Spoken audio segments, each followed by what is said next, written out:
Welcome back, heroes. It's time to get into round one of this Wednesday Webcam Weekly. And we've got a very, very familiar friend here in a little bit of a good symbol Kyoka Jiro. But on the other side of the table, things are going to get a little wild because we're looking at some ectoplasm action. Oh yeah, dude. This is what a cool character, you know? If you like one thing, what if you had two of thing, you know? Oh, there he is. No. Oh no, we checked him. We found two. No, we found three. What the heck? Hey, it's okay. Look, this is Sixes. chaos. This is chaos ectoplasm, right? So if we've got some twice technology in here, we might be able to grab those bad boys. Oh my gosh. Trade card for ectoplasm. What a neat thing to do. Yeah, we've also got a UA high right away on board. This is a 3 of in our deck to go and pick up our allies. And spoiler alert, there's a lot of allies in here. This is the most full send ectoplasm deck ever. We got 8 clones in this bad boy. 8 clones, giant bite detentions. We are ready. We're ready. On the other hand, we just saw this Jiro clearly on the good symbol. First check of the game is the future is now. Right now. Literally right now. Right this second. Yeah. Interestingly enough, the second check was not improvised blade, but amplified sound blast, which is not a weapon. Move. So we can kind of safely assume that this deck is not doing the staff strike combo. It's just going to be playing good symbol, good stuff, and trying to overwhelm with powerful charges, and then using that future is now to squeeze one more in with just a little bit more juice. And by a little bit, I mean a lot of it, because that's what Jiro does best, right? On the other hand, Ectoplasm, if he can find himself, can just flat out negate an attack. So even if you have a 25 damage cannon blast as your 7th form for the turn, hey, Ectoplasm, the fourth. Found it. He said, I played 3 cards, drawn 9, and we found all 3 of our ectoplasms. Crazy. I mean, so I will tell you guys, this is a 50 card ectoplasm deck. Like we ain't here to not find ectoplasms. Okay. I like that he puts them next to the asset. I love it. I mean, they are effectively assets, right? They're chilling there. They're sitting there. Amusingly enough, we're seeing even more double here. Got a pair of one with natures on the board. The final send off. Goodbye, one with nature. I'll see you later. So we see. Okay, so this is we see the draw and discard there from the UA high coming in, trading our giant bite detention. So we're not ready for that one yet. That one's gonna lie in wait. Now we're gonna see what this Jiro deck can do on just 3 foundations. Because something that your very own, right, Mitchell Chimino has really cited about these, the future Jiro decks, especially with their ability to really, really go in early on, is how well an opening build is. We got only 3, and they're not the most impactful ones. Right. So Mitchell's deck is a little different, right? In that it sort of cheats the bounds of what you were supposed to do, quote unquote, with deck construction. Now he's only playing between 12 and 14 attacks, whereas like a more rational deck, well, we're opening with a future is now after reviewing 2 of them every 2 turns. So let's see if Jiro goes for the full send foundation attack line. Could be literally right now. Yeah, this deck is a little more balanced. It's a 55 card deck with 18 attacks, so more conventional, I would say, but we're definitely still trying to do the thing. I'm pretty sure we're going into a staff strike line right now, Christopher. Oh my gosh. It's coming? It might be. Oh, here it goes. Bated breath, and there it is. Wow. Slams it on the 6, beautifully checking the 5. Things are about to start getting a little out of hand, my friend. So for any of you guys not up to speed on what's going on here, because a lot of us know Jiro. If you don't know Jiro by now, you probably haven't spent too much time in the competitive sphere of this game. But there's a lot more going on now than the traditional grab lift, instant explosive, jolt, double jab, home run, blah, blah, blah, blah, blah, blah, blah, right? This is good symbol Jiro. We've gotten a new lease on life with this build. As a result of the future is now a very, very powerful action, allowing you to put 2/2 on your next move and saying it ignores progressive. very, very synergistic with our staff strike, letting us just put a bunch of foundations in our stage, comboing up, and then just drawing an insane amount of cards. And more importantly, starting your card pool off with those 4 to 5 cards just says your next 2 moves are just going to be complete chunkers in tandem with those Jiro responses. It is an overwhelming amount of stats. The conceit of Staff Strike as a combo, right, is that it demands a very unique combo orientation of a weapon and then a foundation. And it is itself a 6 difficulty card, which means that in order to execute the combo under normal circumstances, you're playing it at 8 difficulty. And so what this Future Is Now card does is it warps the bounds of when you get to play that card. In the normal circumstances, you would be playing the Staff Strike on an 8 after 2 of these foundations, and only under the best circumstances where you check a 5 or higher would you be able to play it on 3 foundations. But because of the Future Is Now, our Jiro player here, I don't know their name. This is Kris Fischer. Kris Fischer is able to play it safely, assuming he has no 2s. He can play it no matter what he checks on this turn. So it completely warps the bounds of what you are able to output early into the game. Yeah, it's insane. You know, normally, like you said, normal circumstances. What?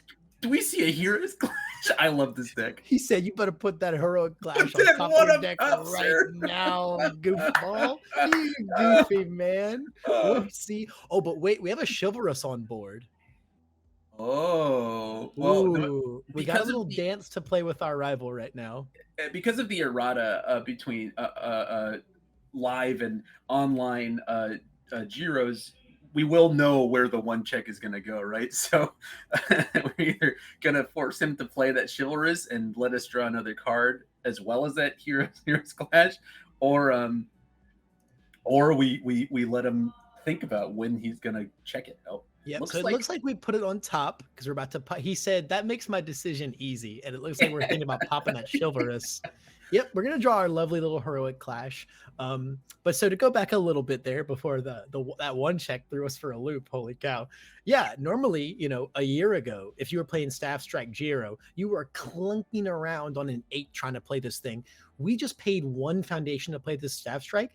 That came in with +2/+2 and drew us 2 cards. And in the entirety of this combo line together is going to be providing +5 and or +5 to our moves from here on out that are also going to be even cheaper than otherwise. And all of that together is it's just crazy. This is one of the most like, wow, this deck just breaks all of the rules. It's so cool and flashy to look at, right? It ends its turn with like 9 or 10 foundations in play, and it's still playing cards on 4s and 5s, right? But the interesting thing is you have 2 very clear points of interaction, right? And it's, hey, this is a combo, right? Mm-hmm. And it's a single enhance that if I break the chain, suddenly we're playing with +4 difficulty, which totally changes the ball game in terms of what she gets to play and what she gets to resolve. And B, if you mess with the action, right, there are quite a few cards out there, Concentrate, Showdown, and we saw this fancy 2 Staff Strikes on 3 foundations. So this is the high roll, right? This is the high roll of the deck. The double Staff Strike. This is where this deck gets actually insane. Because we are now playing this guy with 6 cards in pool. So it's going to come in as a 10 mid for 6. We're going to draw 3 more cards over it. And from here on out, we are just sending massive attacks. Although we are out of foundations to commit. Yeah. So because we're playing a reasonable, quote unquote, number of attacks, even the lowliest number, you know, being a 4 difficulty, if we check a single 3 for the rest of this turn, it's over. That's all she wrote. You're not going to get any of the very powerful responses out of your Jiro.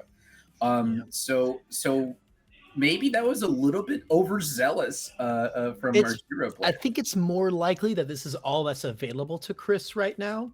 Otherwise, we probably would have just gone for like any other, like a cannon blast or something real big in the hand.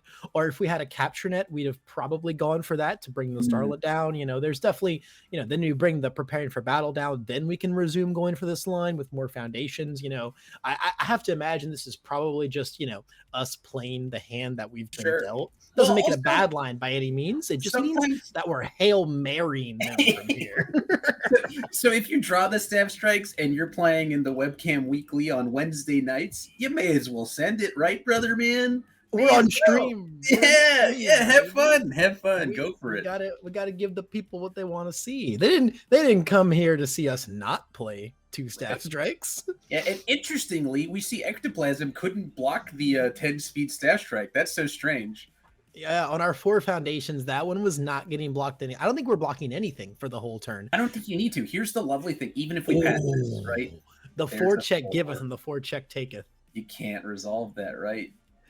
I mean, the alternative, right? I mean, how worried are you about having Jiro ready on your turn, right? Not very. So because we committed this hard to it already, you may as well try to just get that extra 5 damage in or force the Ectoplasm. But you're kind of praying that Ectoplasm doesn't have the gas necessary to full send 27 damage at us, right? Yeah, I mean, we're okay. So we opted to fail it. We do value having Jiro ready over that 5 damage to potentially get on board.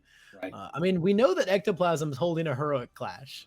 I don't know if we're going to be able to snap momentum in any way. I don't think that we've got anything available to if we open a home run Comet, you could get the momentum to fuel it, to fuel a heroic clash, get a little crazy daisy with it. I mean, who knows? We have UA High as well sitting there ready to grab us. We've seen the giant bites. We see a clones going away right now. I doubt that 27 is in our future. But hopefully there's some steps that our friend here can take to try and even out the game state. Because Zach, he took a lot of damage that turn. It was not fun. So when you told me that this deck played Ectoplasm clones, I assumed it was a one-trick pony, right? I'm gonna play Ectoplasm. Here's the home run. This is exciting. But Heroic Clash is also an ally. It's a card you can pick up. It has Clash is not an ally. It's not an ally. I thought it had many things. We got Fury Punch, Ranged, and Slam. Ah. Even though it's got all the buddies on it, but rather than represent them with ally, we just go for a keyword from each of their kits. What I was gonna say is that on both his turns, he played a 3 difficulty first with a 1 check in the deck, by the way. So just the sheer willpower to not play safely is so fun to me. No stamina. We thought Jiro was Hail Marrying it. This guy's been Hail Marrying from the start. He said was never worried. What are those? All right, fantastic. So I think you're gonna get your wish, man. I think this is gonna be Home Run Comet into Heroic Clash. Oh, I'm ready. I'm ready to see some heroic clashing. I think the last time that I've seen this card really be utilized, I want to say it was a few RLEs ago where we had Pippa. We had Pippa on stream playing her Nezu deck that utilized Heroic Clash to just be an omni block you could pick up every turn. And then when you're ready to just dunk with it, you get to dunk with it, and it's a crazy daisy card. It's definitely one of those more niche cards. But man, every time I see some deck pull out some crazy way to use it, it's so entertaining. What do you pick here as Jiro? What do we put on top? I think you ask is one of them a redemption one, and is one of them foil? And if not, you put the foil one further away. Right. I think that's the correct logic there. But definitely I'm not keen on telling our Ectoplasm friend here that he's got 2 5s on top. yeah, that's a situation. There's only 2 moments as Jiro where you peek 2 things and you get upset, and it's you look at your own and you see 2 chicks. We're gonna pick up the clones. Hell yeah. Or B, when you look at your opponent's deck and see 2 5s or 6s, because there's nothing you can do about it, right? You just gotta sit and pray. I am the watcher. I cannot interfere. Exactly. Yeah.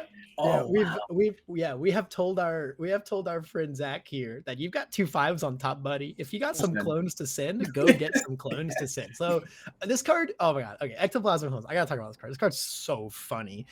The only card in our game that lets you cheat the deck building restrictions. You get to have 8 of these things in your deck, and it's absolute pandemonium because as they fire off, they just stack and stack and stack more and more for each one you've played. So it really rewards us for stringing out. Definitely see the inspiration for Home Run Comet in a deck like this, right?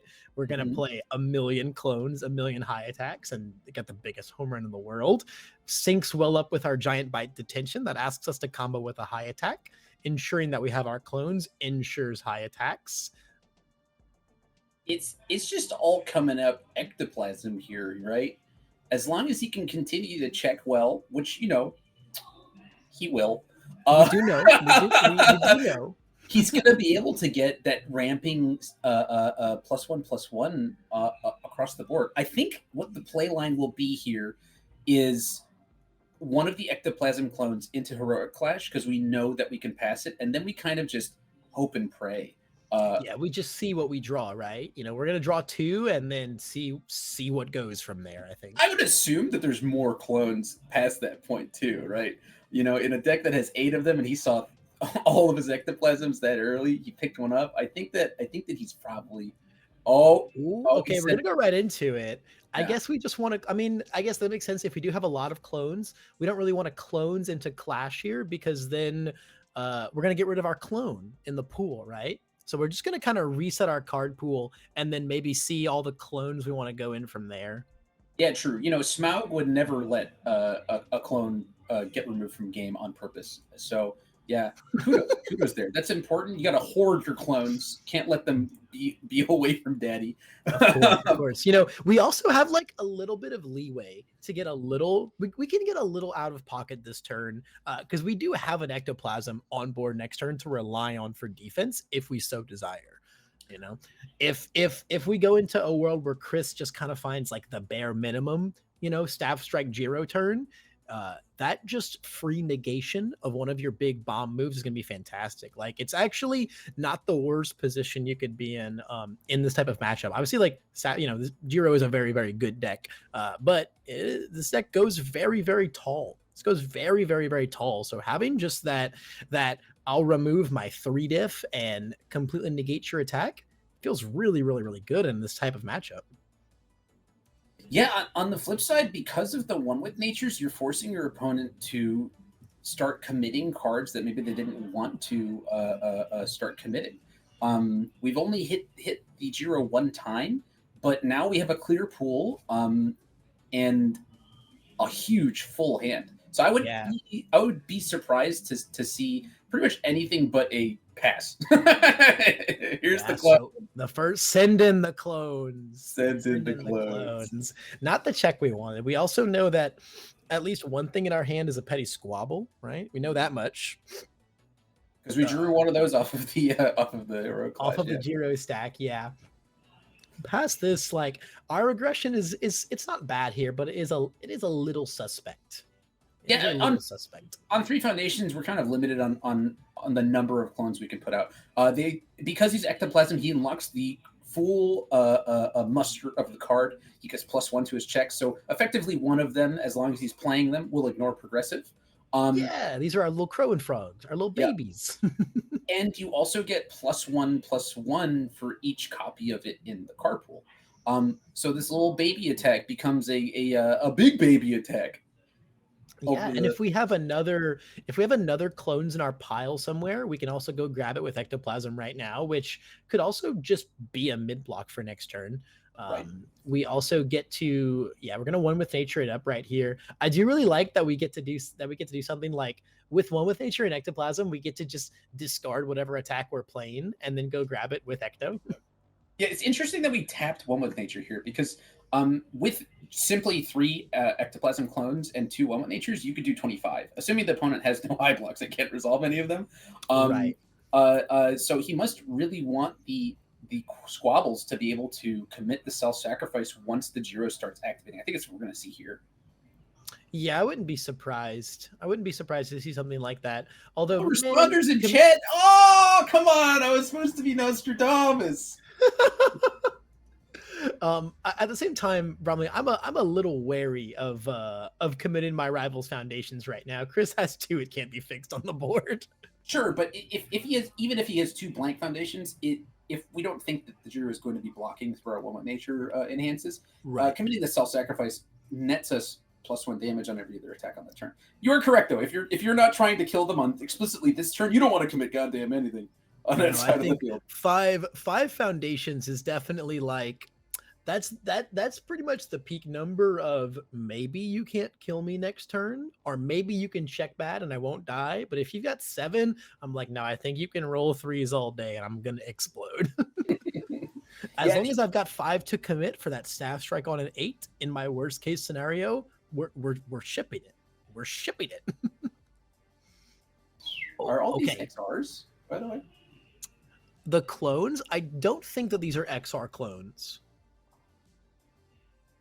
I think these are base rarity clones, but there's definitely someone out there with 8 XR clones. 100%. 100%. If it's not Zach Anderson, it's someone out there. It's somebody who exists out there. Yeah. So these are about to start getting a little out of hand, right? They're gonna get 1/1, right? I mean, they all essentially start off right as 3 highs for 4s because they count themselves. Be a 4 high for 5. Then we're Ectoplasm, so we get to make it a 4 high for 6. We're gonna 1 with nature it up, and you know now it can potentially get really wild here. Yeah, I mean, so what's your bet on how many Ectoplasm clones we're going to try to resolve during this turn? I think we're on the train of as many as. That's a good one. We're definitely in check 5s take lives mode. 100%. we gotta send it if we want to get it back, right? 100%. We are here to play the big ones from here on out, man. I think there is no concern here. We stunned and you know what? No responders in chat. No responders in chat. Interesting. So the cool part, right, is that we still have output past this, right? We still have potential output. We play this on a 6 and we check to 6 because of our Ectoplasm enhance. There's still definitely a world where we can play another 4. If we have like another giant, is another giant bite just game? The giant bite would do 7 damage, so I don't think it would kill, right? This one disconnected and brought Jiro down to 13. I think they skipped to that bit. So I don't think we have a lethal send unless it's a home run comet. No, even that would not be enough. It would only be for 9 damage. It would be for 9. Yeah, no. So we're still on this current giant bite. Oh, we took okay. Previous clones and we are at 13, and we have also just 1 with natured it. So we have 1 left in hand right now. Okay. The question is it a lethal card? Gotcha. Okay, so this is going to be for 8, and then we just hope and pray for. Yeah, I also don't think that we've ectoplasmed yet. Not Can yet. we ectoplasm and pick up another giant bite, and that's just game if we roll a 5? He reviewed it earlier. God, here it is. It is. Oh, here it is. We've identified Christopher. Check 5. Check 5 take lives territory. Because if we check a 5 on this, we commit our character and our petty squabble. We leave 1 with nature up. We 1 with nature with that other card in our hand now, and it's just shipped. It's locked, signed, and sealed for Ectoplasm. Yeah, the best case scenario is he checks a 1 actually. For everybody involved, except for him, I guess. But if he checks the 1 here, I will explode with delight, because that's the highs and the lows of being able to play 5 attacks, but also, oh no, I was 6 off of the thing. Oh boy, we're gonna shuffle. We're putting our Ectoplasms back in our deck. God. Yo, he said, look, before I Hail Mary this check a 5 I win last attack, let me put some 6s back in my deck, boys. So my I love giant bite detention, by the way. Oh yeah, I died to it against Broberg at the HLC. But one of the funnier ways to do it is to look at your opponent's discard pile and say, I'm only playing high attacks. I'll shuffle in 3 low blocks into your deck, and next turn maybe you won't draw any of those high ones you keep. That's why. Oh man, way back at Origins RLE or one of one of the Floridas where the Order Sarah with Giant Bite topped, and that was his game plan. Yeah. Was just shuffle all your high blocks back in your deck and make it a low all the time. Hey, sometimes it's all you need is that little bit of math in your favor. Hey, if it works, it works. Like it's like the meme of like the anime guy with the dynamite. If it works, it works. It works. It works. Well, we're gonna see if he checks the 5 or 6. If he checks the Ectoplasm, I've gone from checking a 1 to now if he checks the 6, it's the best case scenario. Yeah, I mean it's gonna be 6 speed. It's like so woefully unblocked. You gotta do the Tim Keefe check. You gotta make the Tim Keefe check. Oh, he checked my God. Oh wow. I can't do this. I can't do this, Christopher. I cannot do this. Oh, I cannot do this. Oh my God. It's going to be 7 damage, 8 when we won with nature, even a little more, just enough to get out of self-sacrifice protection range. This is the second he played the second clones. I was like, we're doing something here. We're doing something here. And as we empty our hand completely, discarding the last card to 1 with nature, our 6th attack of the turn on 3 foundations. I cannot believe it. I was not expecting that. No, I wasn't ready. Bully on me, right? I said 3 foundations, 4 foundations. There's no way he does 27. And you know what? Sure enough, through 3 blocks, he dealt 27 damage. I mean, it was all about the clones, man. Those little +1s from the checks on the clones really made it happen. Really made it happen. Same time though, I mean, heroic clash, man. It wasn't just clones, right? We got to see an expression of what his deck does, right? He used his UA high to tutor up his Ectoplasm clones. He reviewed his Giant Bite so that he could pick it up later, right? Every bit on his board was doing something, and every card in his hand did something, right down to the last detail. He discarded the last card in his hand as a last send-off to 1 with nature, and dealt the just a little bit of overkill to take game 1 down. Genuinely astounding. And it's funny too, because it all of those pieces, right, played those parts there, right? But at the same time, you can't just think, yeah, that's a pile of cards and those things just happen to come together. This is a 50 card deck. That was calculated. Do you have the deck lists available to you? I do. Yeah, we're able to view them. I'll send them in our chat, Christopher. Okay. I just want to know how many heroic clashes. It's 1. It's a 1 of. Oh my God, this is perfect. Okay, all right. This is standard improvement for me. If anybody knows the deck that Jose and I played at the Hero League championship, day 1 had 1 copy of Heroic Clash in the deck. For similar reasons. And I think that the Hot 1X, if you don't check it and you draw it instead, sometimes you get to do some crazy stuff. And what a cool card to be playing. Yeah, as as happy as I am in a number of ways for us to be moving on from the more niche 1-2 check secret rares, because like, oh my God, don't get me wrong, I'm in love with Undaunted Raid secret rares. I do like that these cards still exist in the game because we just get these absolutely fantastic moments, these wondrous moments. Yeah, there's something to be said about our players, I'll say, trepidation with playing 1 and 2 check cards. We basically only see Jiros on the air symbol playing 2 checks. And now I've been excited to see more and more players taking risks, because 2 check and 1 check cards have incredible payoffs when you don't, succumb to the downside of checking it, right? It's something that I think we'll learn, that the game has inherent risks baked into the system. And the longer the game goes, the less a single check matters. So it's really exciting. He says they don't exist, man. Three.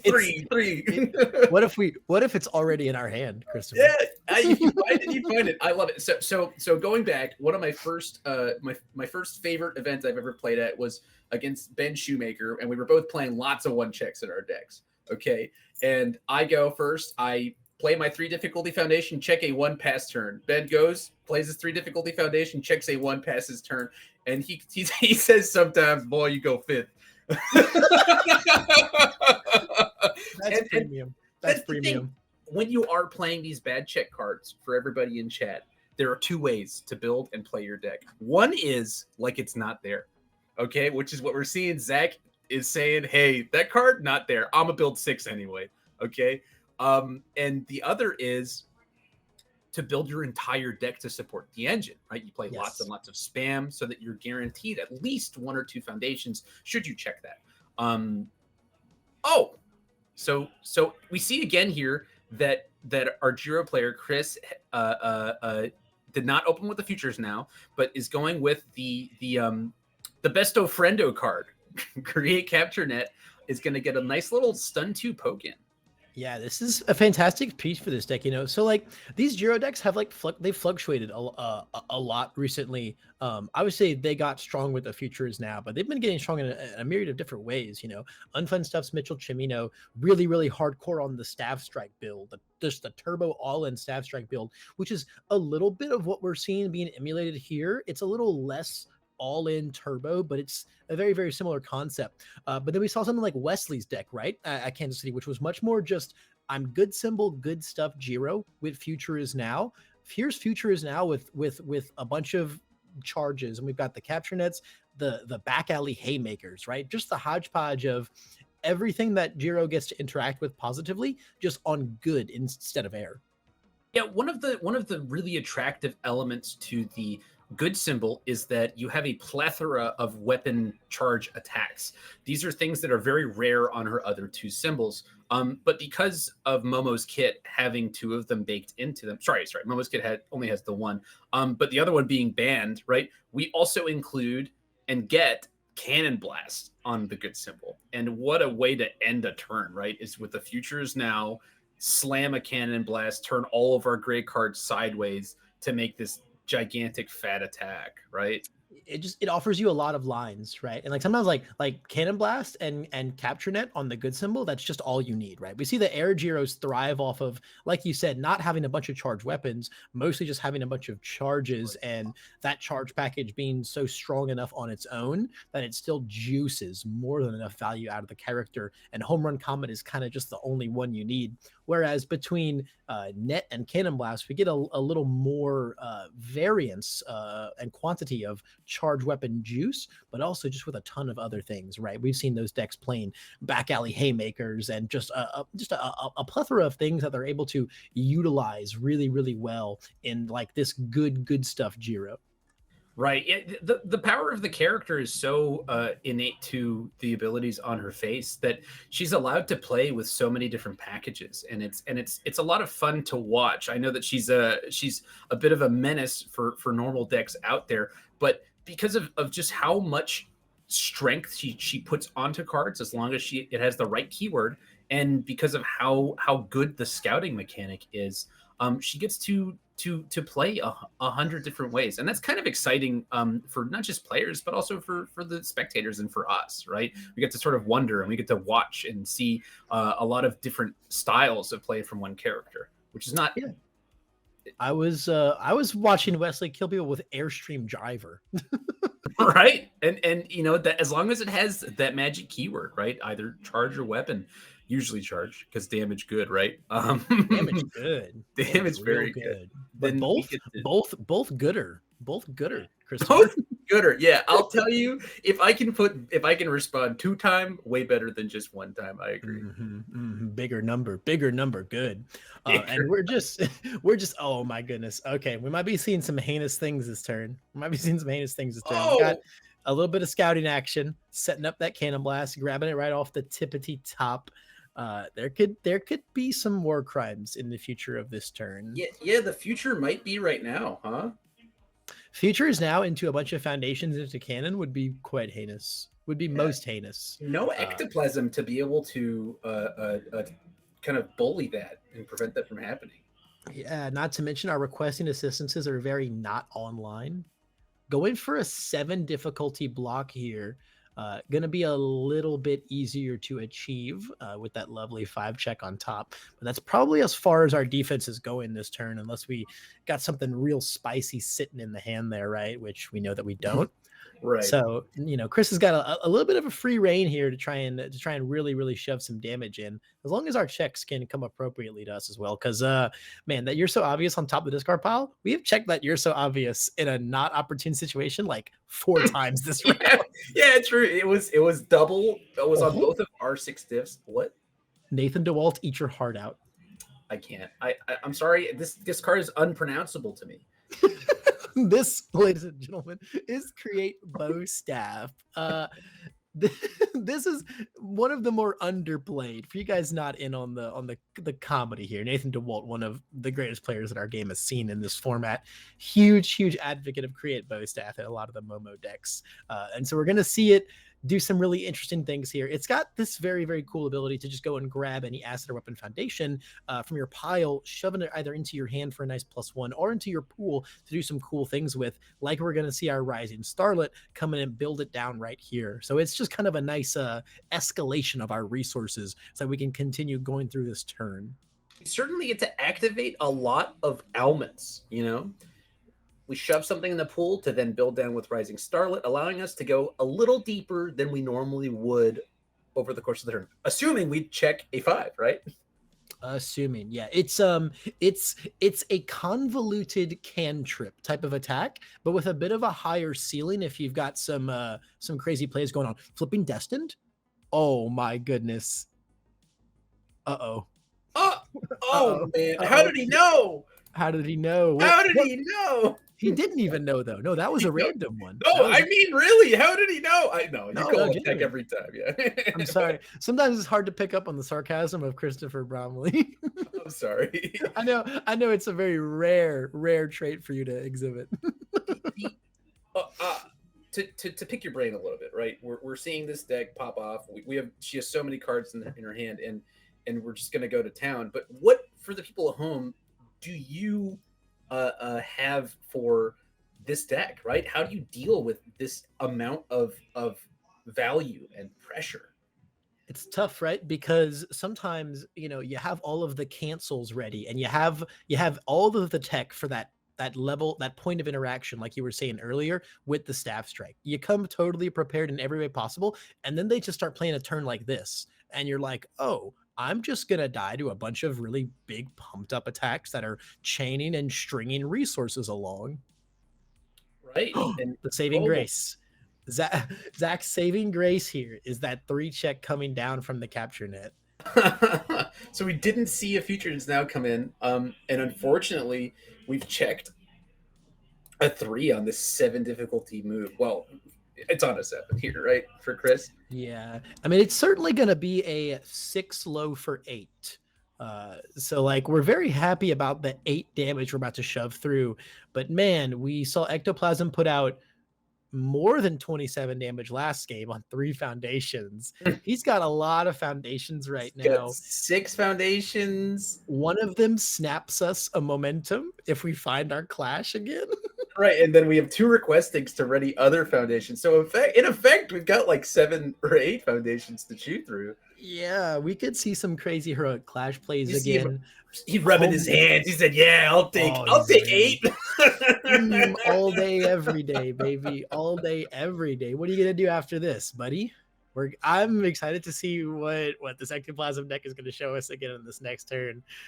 If this man finds the surface of the sun once more, if all of the stars align, we could see some crazy daisy things, man. Like you said, double requesting.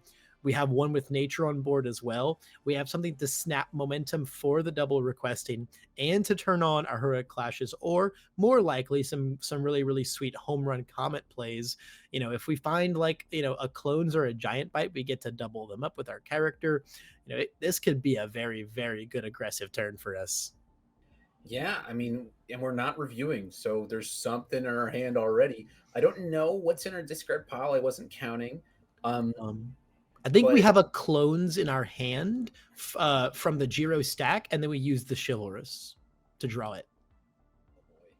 all right, So I, all I right. believe we're starting this turn with at least the one clones in hand, and I know that we've got one in our discard pile because I can kind of see it peeking out from under there before he tightened it up. And that one has the wonderful little ally keyword for friend of animals to shove into momentum.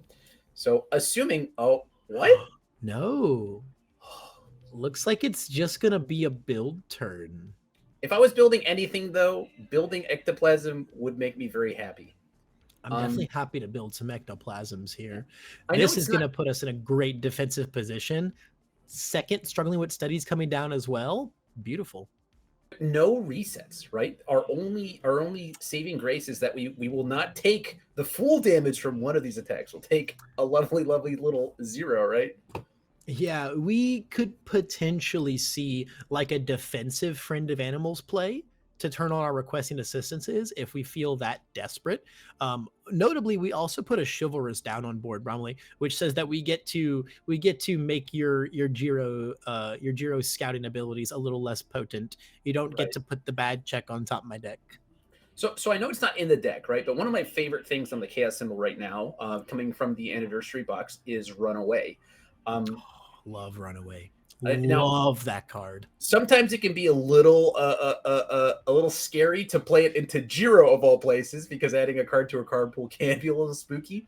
But taking printed from attacks and then picking the card up from your card pool of struggling with studies is one of the most I'll say demoralizing things for somebody to play into. And because you don't get the momentum, you're not going to get into your damage buffs. You've got a card in your card pool, and that can be a good answer for a deck that is kind of hoping to only have to resolve 3 or 4 attacks, right?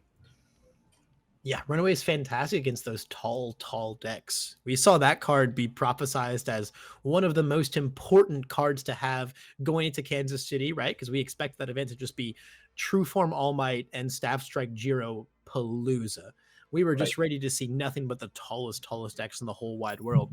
Runaway is just so crucial for those. I know that a big reason that your very own Damdiel was back on Tokoyami for that event was because he goes, I get to play Runaway now in Chaos Tokoyami, and then I don't take a million damage from the other big guys.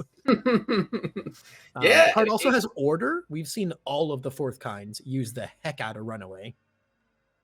yeah. When you have the health to be able to back up something like that, it can turn a game winning play into a game losing play, right? When someone's extended into you, it says, "Hey, I'll take printed, and in addition, I will also put one in your card pool to make your next one harder to play."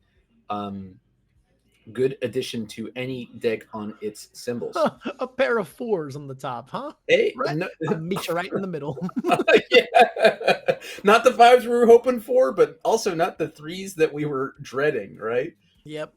I mean, you're the chaos symbol, man. Sometimes you just got to meet in the middle there. Chaos and air have had to be one with the fours from like day one. You Oh, know and what air water. deck? Yeah, and water. You know who wasn't a wall cling self assured gamer in set one? Who wasn't a release wall cling gamer in set one? Yeah, yeah. It's as somebody who's lost games to the 4 and won games to the 4. It's there's something really attractive in the same way that bad checks attacks are, right? It's just really powerful, really effective. Um, statted at least in the not the check department cards. We see both of those cards are really strong, right? Tutor any attack from your yard and then a release, right?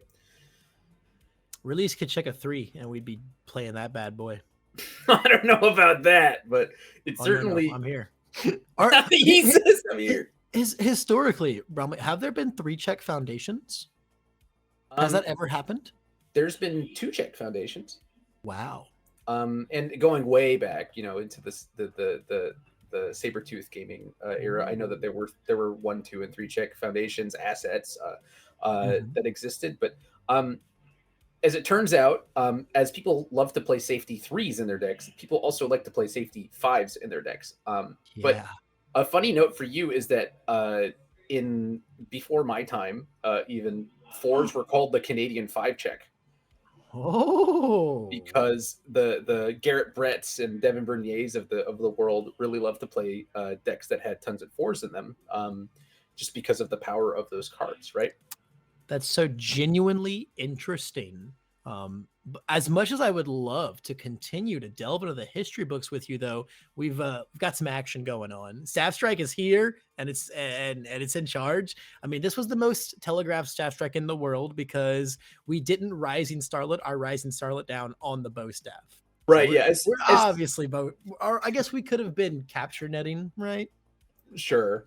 But when you see a bow staff put a weapon foundation or any foundation into the pool, and we don't immediately build it down with the other Rising Starlet that we have on our stage, then yeah, you start sort of praying. Yeah, this is a pretty juiced up Staff Strike coming in as a base 7 speed. This card also has powerful 2, and if we feel like getting a little crazy with it, there's 2 momentum sitting there. And in case we just really want to force that block down and force some defensive resources out, which is definitely not a bad avenue, because the thing about Jiro is, they only get worse, right? You want to take the early ones because they only get worse. Putting extra damage on our early one here, I say, could be a fantastic way to go. 10 damage is not attractive to take right now. We opt to not use the powerful, which might mean we have another Staff Strike coming Double later. Staff Strike play. I mean, I'm here for it. We're kind of, he's in a where he's drawn a lot of cards this turn. We've done a lot of cycling, we've gone through a lot of our deck at this point onwards. We kind of know what's going on here. That's something that I've seen Mitchell talk about a ton with this deck, right? Is that like you understand the contents of your deck so well, and like you understand what your theoretical reach and your risk level is constantly when you know your percentages like that. I think it's actually one of the areas where skill expression within this deck comes in the most. Knowing when you can go for it and knowing what the odds of you finding it exactly are. Yeah, Jiro is probably attractive to poker players for that reason, or at least this variant of it, right? Is that you get to the point where you're like, oh, I've checked X, Y, and Z, and I've drawn H through A. So that means that leaves only M, N, O, P. And we see here, actually, I will assume that there was an enhance that will make our next 2 weapons ignore progressive, but we haven't played one of those. Yeah, this is really scary. We're sending in this flash move here that is, as you've pointed out earlier, in fact, not a weapon. Meaning we're just going to get this this extra poke in. Now we still get to follow this up with 2 weapon attacks if we so desire, that are both going to be ignoring progressive. And that amplified sound blast is just going to sit there and get even more cards out of you and just provide us even more stats as we go through our turn as a card sitting in the pool. That's one of the most powerful things too about Future is now the fact that it does not leave the card pool. I mean, that was one of the biggest usages of it in Gamer Toga, right? It's one more card sitting there for that alleyway threshold. Right. And on the flip side, though, if they aren't the right weapons to play, bow staff is not going to threaten enough damage to pressure out that ectoplasm from your opponent. He can safely take this one to the dome and save the ectoplasm for whatever might be coming next, which I will assume is a cannon blast. I would have to hope. But because it doesn't have that a second Staff Strike line, I feel like that would be the best way it could go here. But that's going to be, I mean, if we can grab another weapon foundation, shove it in, and we have a Staff Strike, like we're in business. But if we can only follow this up with like a cannon blast, all it's just going to say is get our ectoplasm off of the board. Right now, this is, as you pointed out, man, the most 8 mid for 4 ever. Yeah.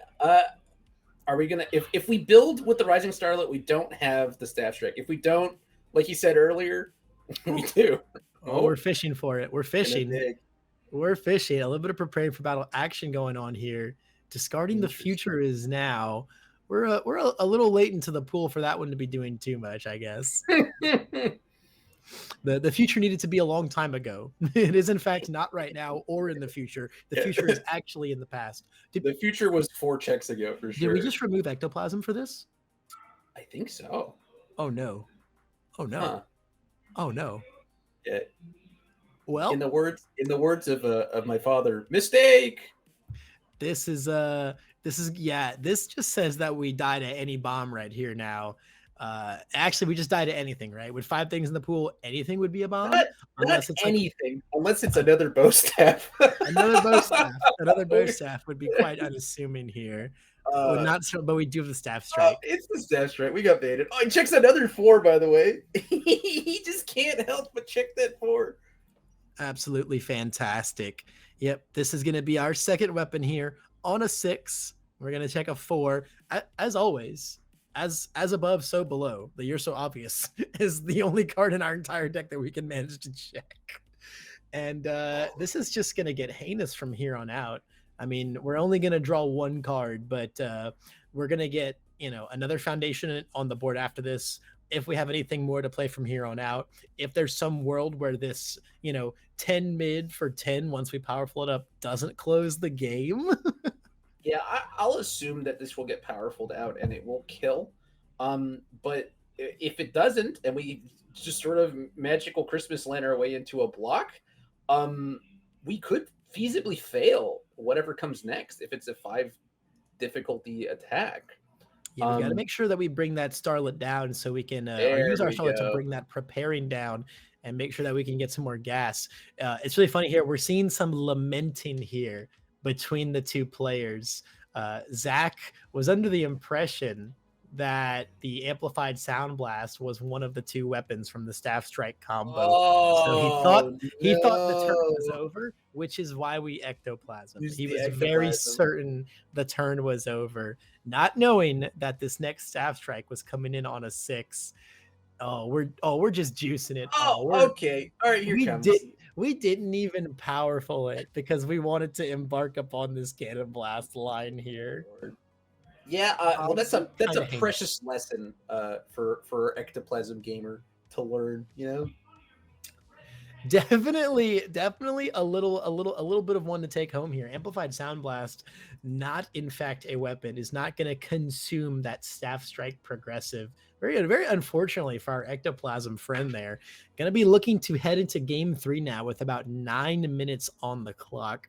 Things are going to get pretty dicey, but I mean, honestly, we saw him do some heinous things in game 1. I would not be surprised to see Ectoplasm find some lethality here in sub 10 minutes. Yeah, he gets to go first in this one, which means he's going to get that first ability to attack in this game. And really funnily, we've only actually had like 8 total turns across these 2 games because both of these decks have so many buttons to press. A lot of buttons. It's God, not how many buttons, how many enhances do we perform on Zach's kill turn in game 1? I don't know. It was every single one available. It was like 30. It was like 30 at least. And on the flip side, Jiro's doing the same thing, adding cards to the pool, building them down, playing a bunch of cards. There's been no like Tim Keefe style, here's a back alley haymaker, build 3, pass, hold some cards. It's been full send haymakers and press every button in my stage. Yeah, it's been a as Kyle Wright coined this past weekend in Kansas City, it's been a schlobber knocker. That was our favorite word last weekend.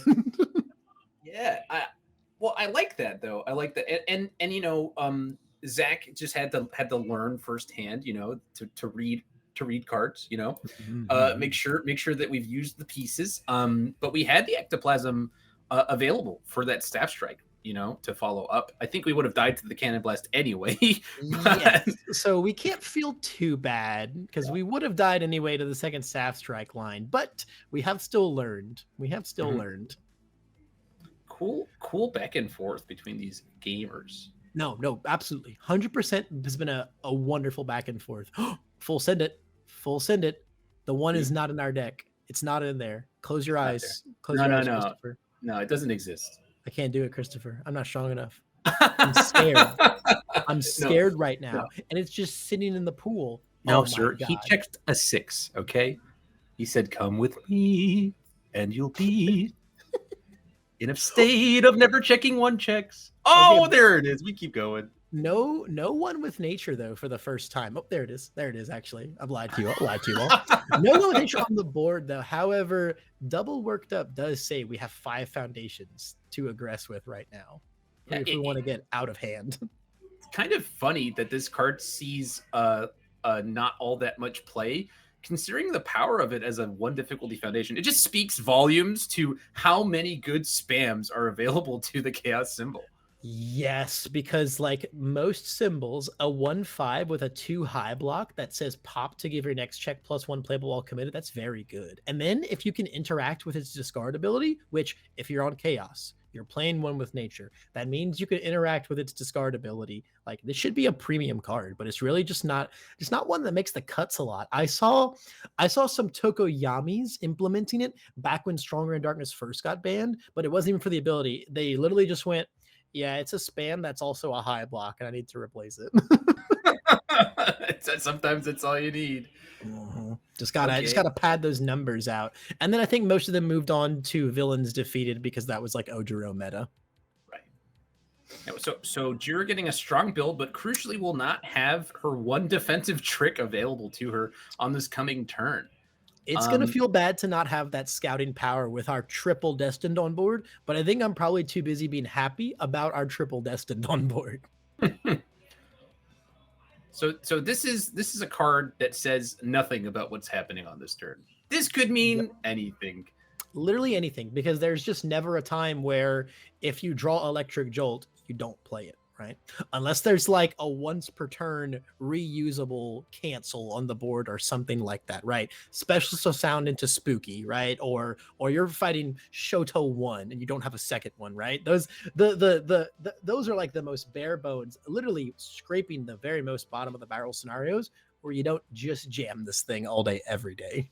My assumption, though, is that because the Ectoplasm has a second copy built, we will probably try to do a bigger build here and hold just 1 crucial block, right? Try to survive the onslaught from this Jiro, who only has 5 foundations at this point, and then clap back, with the force of 1,000 clones. Yeah. Now the only thing is here, there's 4.5 minutes on the clock, so we're gonna be passing our enhancements as fast as we possibly can on Chris's next turn because we need it to pass back into us.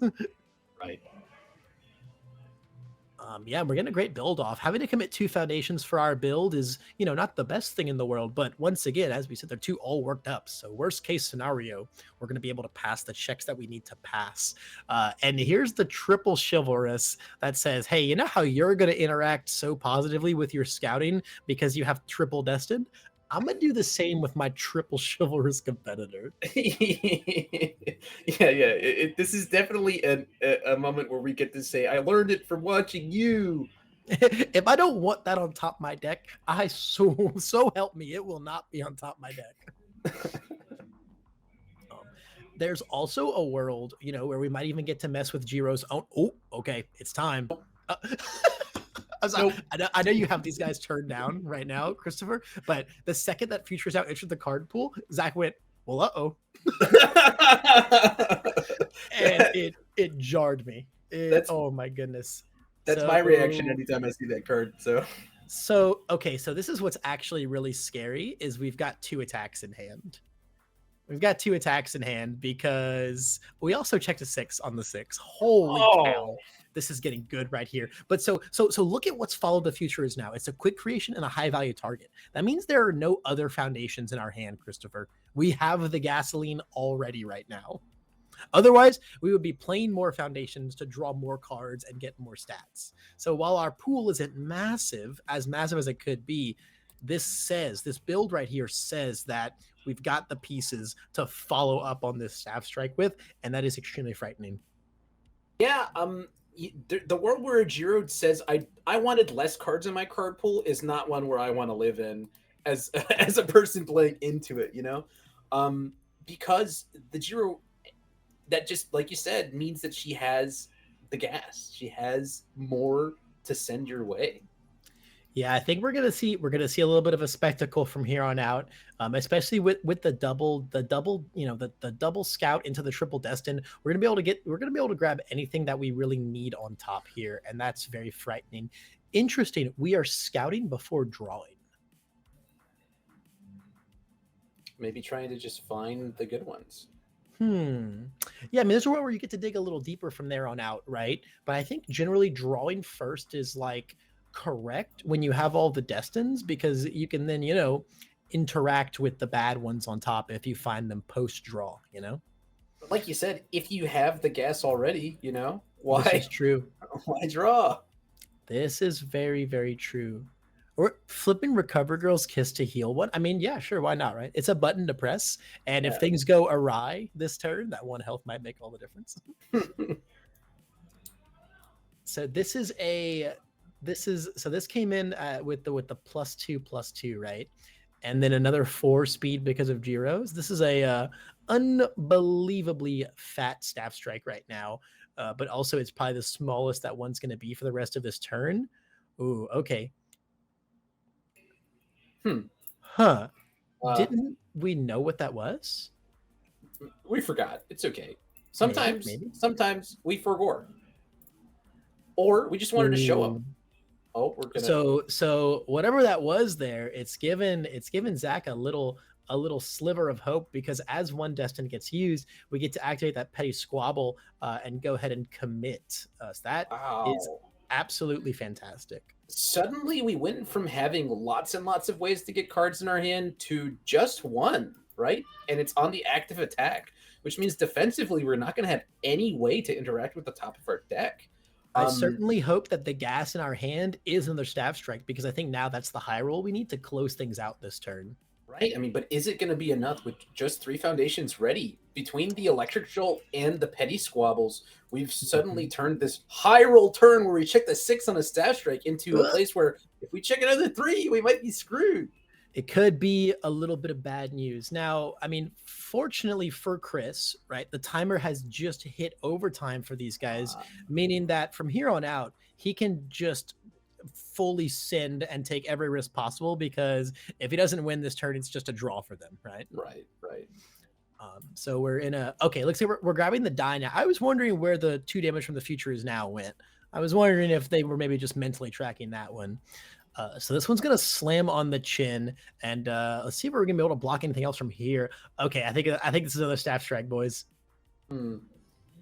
I think we're gonna be here for a significant chunk of this overtime, my friend. I got a lot more MHA left to play, buddy. You hang on 1 second now.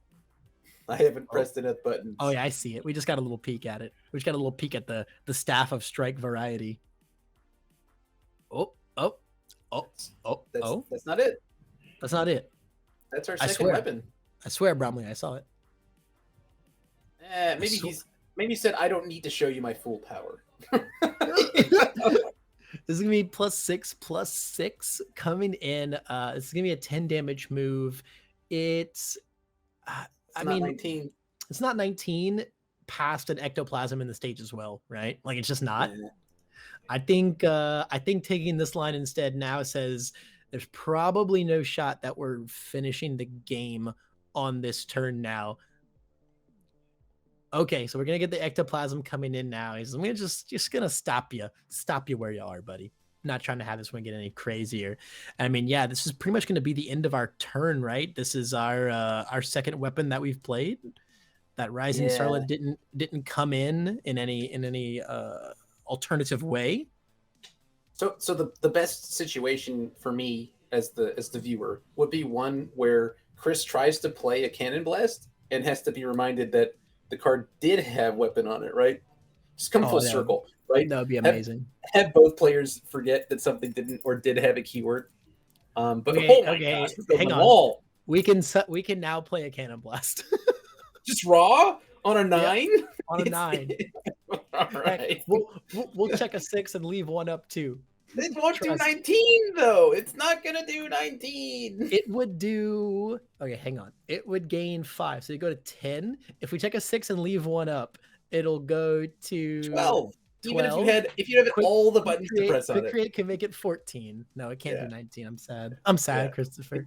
Even I tried to do math, man. You can only get to 18. I was trying to find the line. No. Okay, we weren't checking a 6. Right. We weren't checking a 6. Yeah, and these guys are in their way into time right now, so I think that's going to wrap up our game for these gentlemen right there. Unfortunately, yeah, I'm gonna let them know. You guys are in time of the rounds. That is actually it. Yeah. Thank you guys. That was super entertaining to watch. Yep. So unfortunately, it's crazy with that absolute like murder that happened in game one, that these guys ended up fighting their way back into a draw scenario with some super entertaining decks that, unfortunately, as you pointed out, Christopher, a lot of buttons to press. Yeah, they certainly they got the full value out of their turns, right? You know, they said I paid for 60 minutes, so I'm gonna get 60 minutes. Absolutely. But that is nearing the very end of overtime now. These guys were a couple minutes ahead on the clock. So we're going to let the rest of these guys wrap up their games. Bromley and I are going to bounce out of here very quickly to go and grab an awesome round 2 for you guys. We'll be back super soon.